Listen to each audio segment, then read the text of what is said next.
want to introduce Mike Rice. He is a co-founder of CornerStone IT LLC, an author, a teacher, a podcaster, and he works extensively with the ACT-IAC Emerging Technology Community of Interest as a volunteer, and that's where I've had the honor of meeting Mike. So Mike, thank you for joining me here today.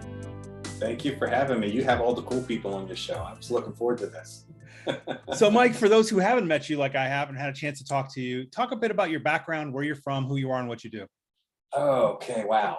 Where do I begin? I'm a father of 5, grandfather to 17. Ta-da! Wow, that's huge. Yeah. It gives you a little bit of what my time, when I'm not working, that's what I'm doing. I'm dealing with family. No, actually, I started as a baby back in the 1979, 80 time in the IT industry. I actually got started. One of your questions was, did you take a conventional route or unconventional route? I was a senior in high school, took an entrance exam at Control Data Institute that I wasn't supposed to pass, and I passed. So I said, I wanted to get into computers, and I had a friend who was in computers. He talked it up, and so I went 2 weeks after I graduated high school. I went to Control Data Institute, and I actually started out on a hardware track, to be honest with you. Oh. I always like to work with my hands and tinker with things, and so I thought hardware was where I was going to start. And it's funny how you start your career in one place and you end up completely different.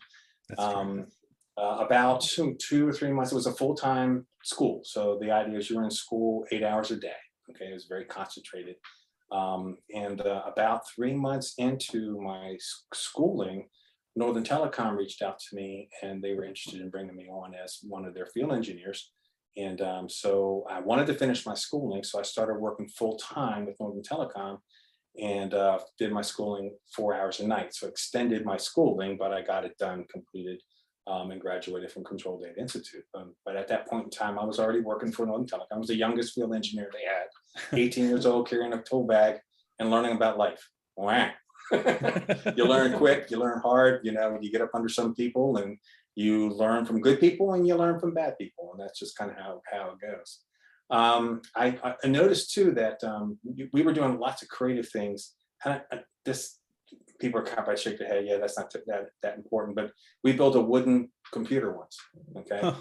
And the idea was that we were working with so many components, and back then you troubleshoot it at the component level on circuit boards. So we would, so what we wanted to have something put together where we could just quickly drop in a hard drive, quickly drop in a board, be able to shoot it real quick. It just was a piece of board with a power supply.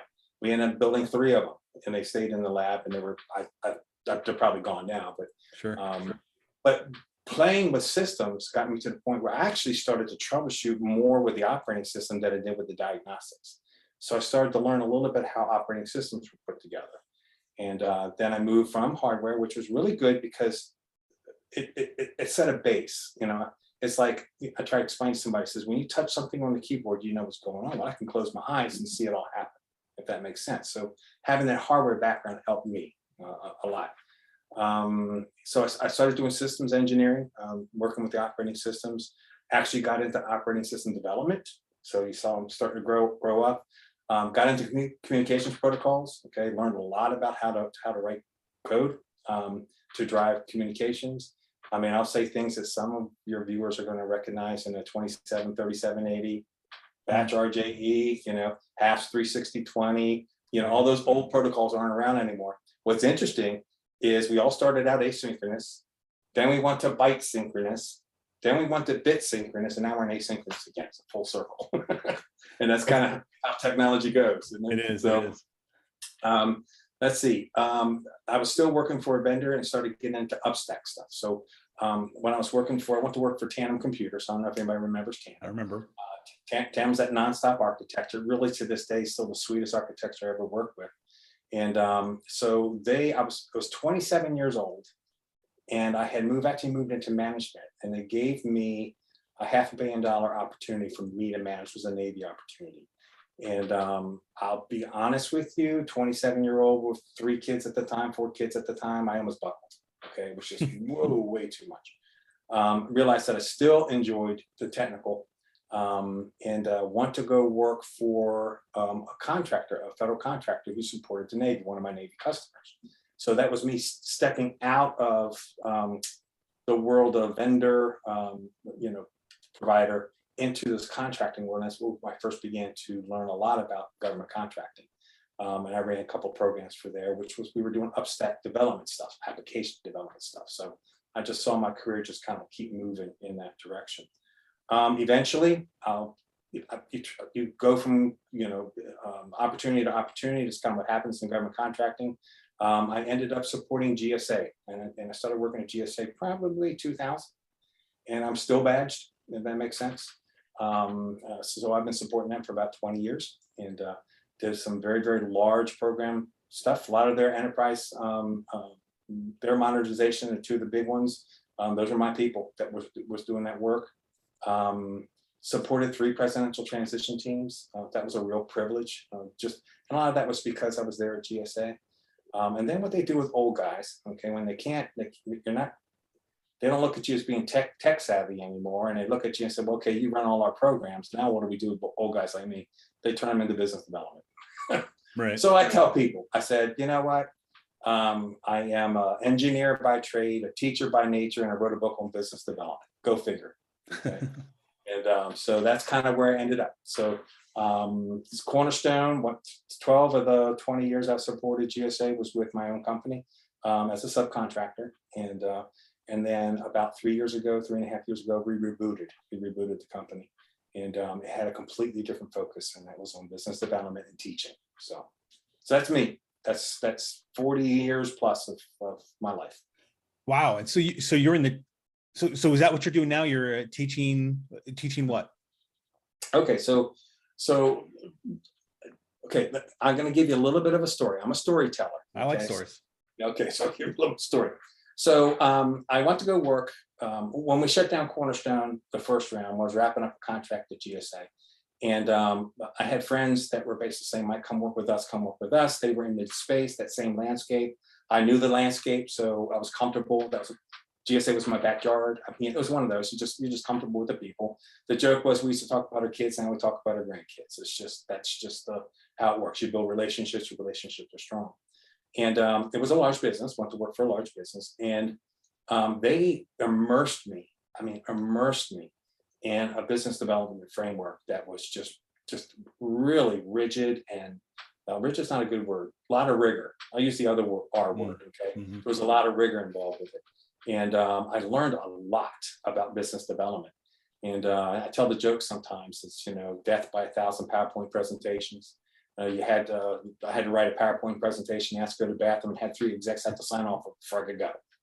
It was that much rigor. Okay, but that rigor almost guaranteed 70% win rates.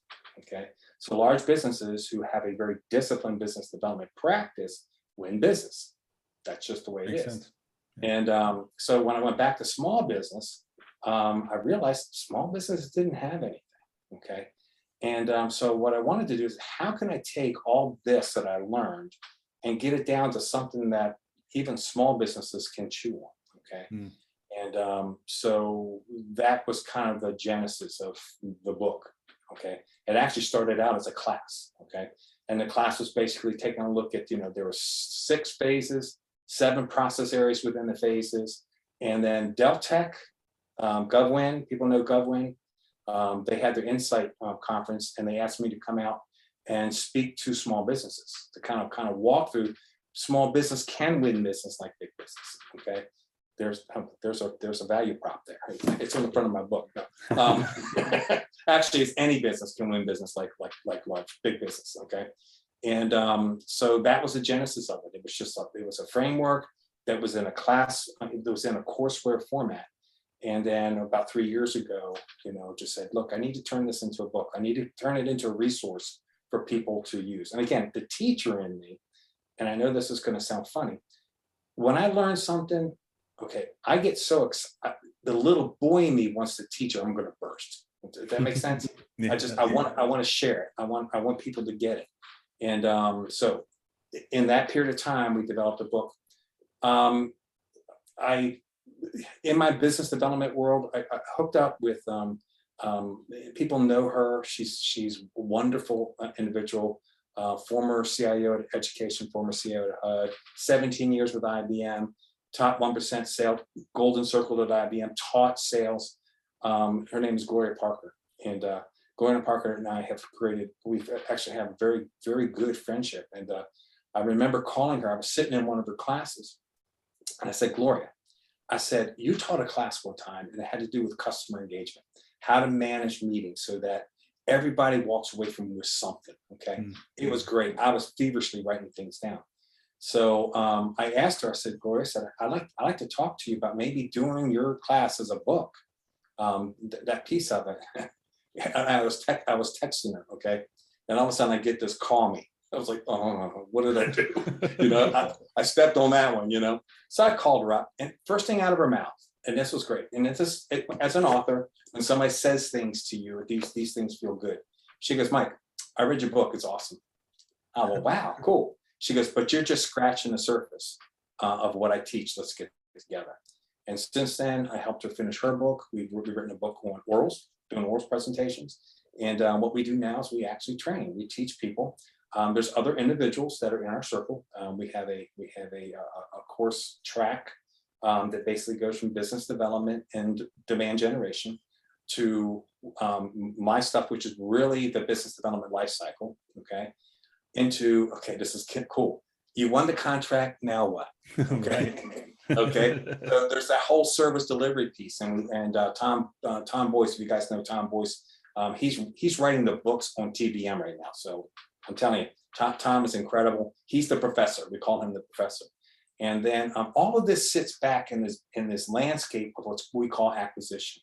And those of you who follow William Randolph, okay, William is a delight to listen to. William's whiteboard. You can watch William's whiteboard. You'll get nuggets galore.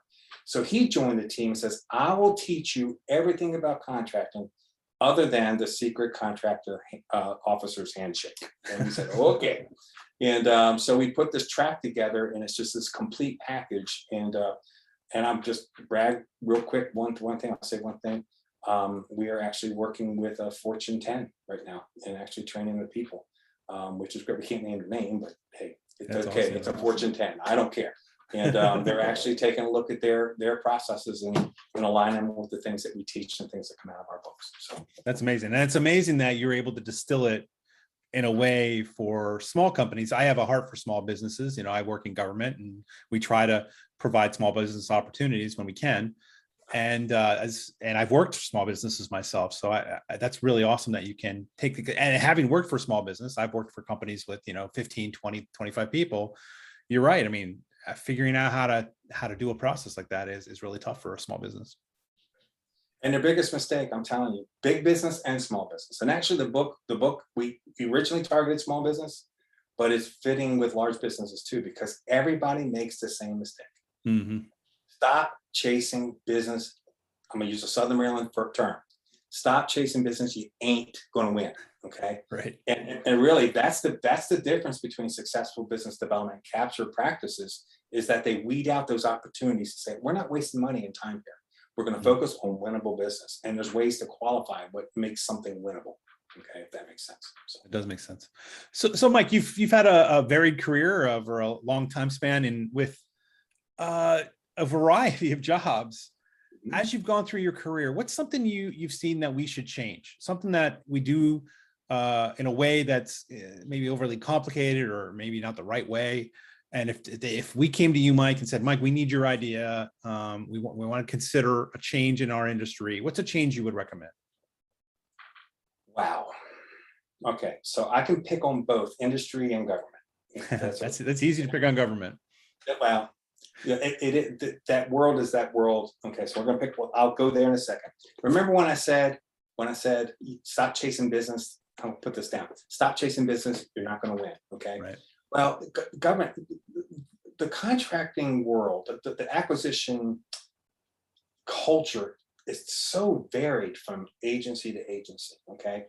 And there are things like DHS PIL, which talks about these very creative solicitation models. Okay. We talk about things like, phased procurements. Okay. Right.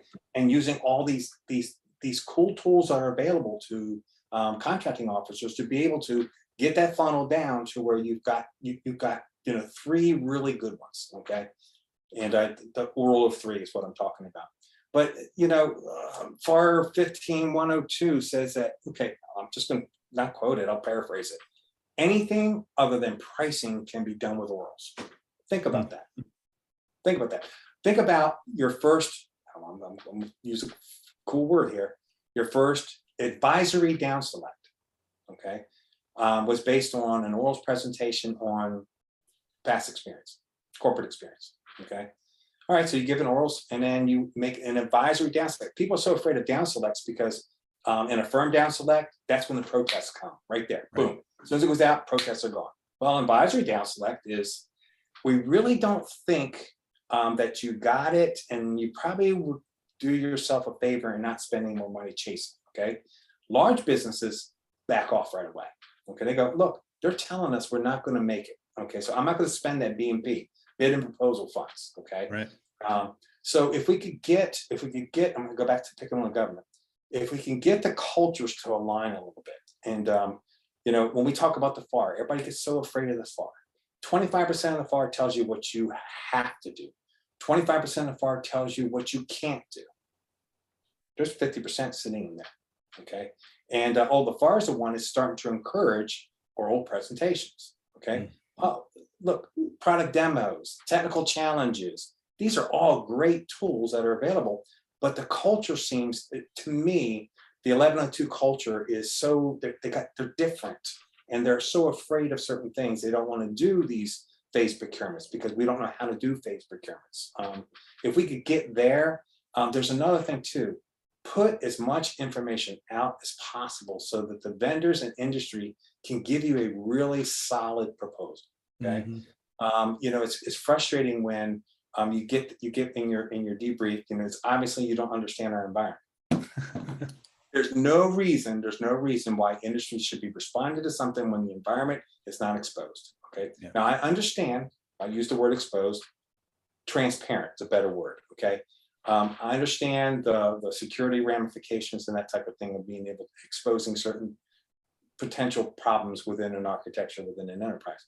But there's still no reason for them to kind of explain a little bit more of what's up there. And then do a technical challenge. Let them see if they can work in your environment. Okay.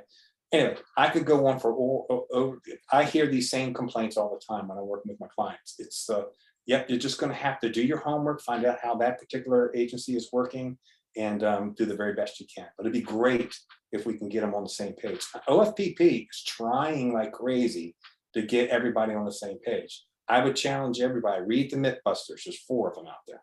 OFPP Mythbusters. Mythbusters. Say that 5 times real fast. You'll mess it up on the 3rd one. But they're basically encouraging industry and government to work together, to talk, to share ideas. We can get there. You're going to see less protests. You're going to see better solutions. Okay. And then you're going to see businesses do that self-down select that they want to do. Scorecards, but self-down select, going to look at it and go, this isn't in our wheelhouse. So yeah. That's a great idea. Sorry, That's a great idea. I could go forever on that one. Well, and it's a good one, and we should definitely consider it. I'm being on the government side, I can totally see the benefits. So now it's just a matter of convincing my contract officers. That's another story. So Mike, where are you headed? What's the future look like for Mike's business and the work that you're doing in this area to help companies better understand the procurement processes? Where are things headed for you? Okay, so obviously I've kind of tipped my hat a little bit, and basically I've tipped my hand a little bit. Basically said, teaching's my passion. Yeah, teaching's my passion. I mean, that's really where I want to be. I want to learn these things. I want to shred them, package them up so that they're understandable, and get the information out. That's pretty much what I want to do. You and I work together. People say, "Well, Mike, you're not technical." No, I keep my technical acumen up. I work on all the blockchain, I'm on the ET COI, okay, the Emerging Technology COI, because I believe in standards. Standards remove surprises. And if I can get in there and help develop standards for these technologies, we start to remove those questions later, like we were talking about before. And I'm also on the acquisition side. So I'm on the acquisition COI. So I'm looking at those two and seeing how those two can work together, okay? So my passion is really streamline acquisition and to teach as much as possible, even if it's with contracting officers, to let them see what is industry up against. I would love that opportunity to sit down with an 1102 workforce and go, every time you make a change, this is what happens in industry. This is the pivot, if they start spinning, okay? And especially in the middle of a procurement, so that people begin to understand both sides of the fence. Acquisition folks need to understand what industry's up against. And frankly, industry needs to understand what acquisition is up against. You want to know why you're not getting debriefs? That's industry's fault. Contracting officers are tired of getting beat up. Now, there's a way to ask for a debrief, and the industry needs to learn how to ask for those debriefs so that they can get better. That's what it's all about. How can I get better next time when I submit a proposal to the agency? If that's not your goal, a contracting officer isn't going to give you any information. It just isn't going to happen. We got to fix those things. And it might take time, but we need to fix those things. Awesome, Mike. Well, I'm looking forward to what you have in store. I'm a fan of the material you're working with and what you're talking about, because this is an area that is near and dear to my heart, because I have to contract, industry to do work for me. So thank you for coming on the podcast. It's always great, joy talking to you, and looking forward to talking to you in the future. Thank you very much. And again, I'm now part of the cool kids. All the cool kids are on your show. So I appreciate the opportunity. Thank you.